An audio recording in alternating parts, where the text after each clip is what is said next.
book is so good, I just can't put it down. I love happy endings.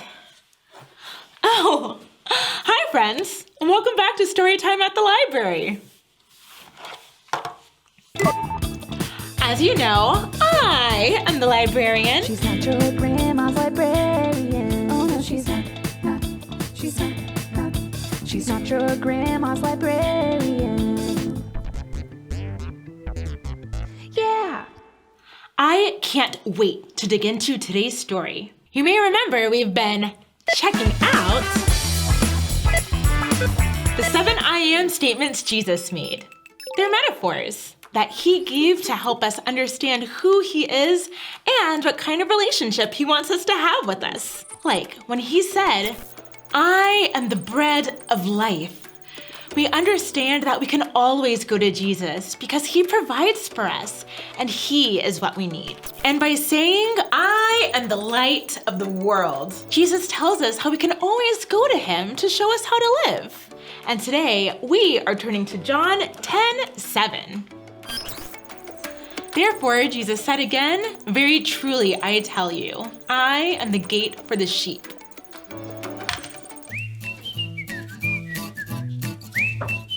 Now, you probably know the drill at this point. Jesus isn't literally a gate.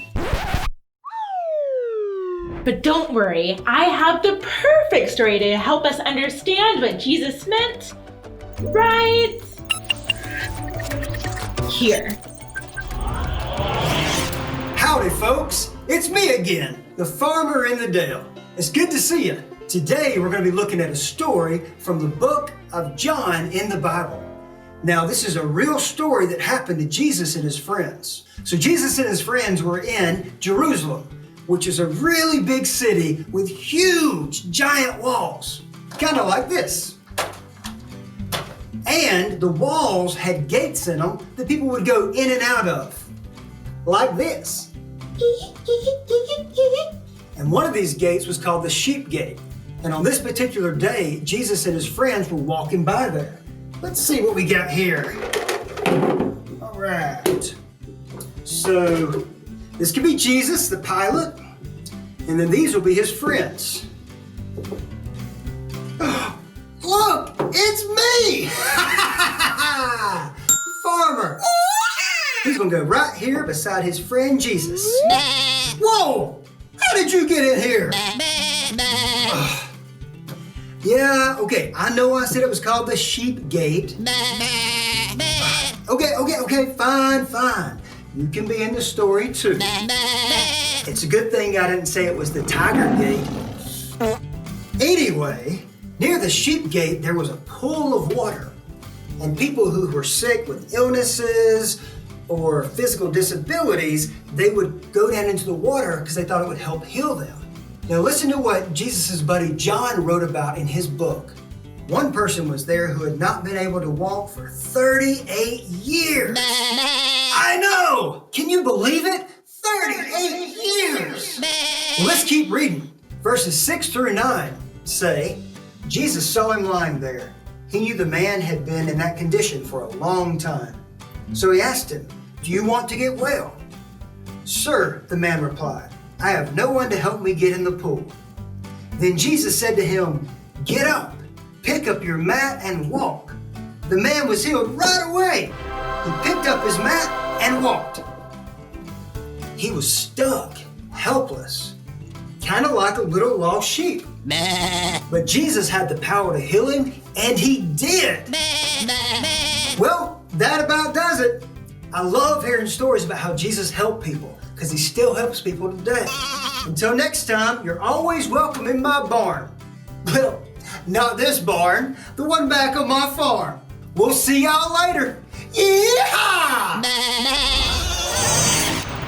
What a miracle! So let's talk about the story we just heard.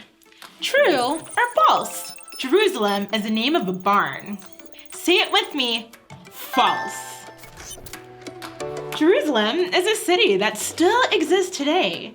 It's where God's temple was built and where part of Jesus' ministry took place. It was a big city with tall, strong walls and a lot of gates. Definitely not a barn.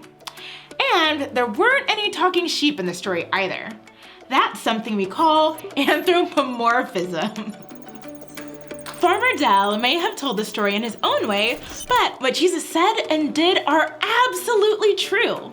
And just a few chapters after this amazing miracle took place, John wrote these words, which we read part of earlier. Jesus said, "Very truly I tell you, I am the gate for the sheep. I am the gate. Whoever enters through me will be saved. They will come in and go out and find pasture. The thief comes only to steal and kill and destroy. I have come that they may have life and have it to the full." Imagine this. A field with thick green grass. A bubbling stream. It's calm. It's safe. It's every good thing a sheep needs. But there's just one problem. How is a sheep supposed to get to all of those things? The only way through is the gate. And on the outside, there are wolves who might try to eat the sheep, or robbers who might try to steal the sheep. But the gate keeps them out. Jesus wants us to experience the goodness of God and God's good plan for us. But we're like the sick man who couldn't get to the water. We're like sheep stuck outside the fence. Our sin separates us from God, and so all of God's goodness isn't something we can ever get to on our own.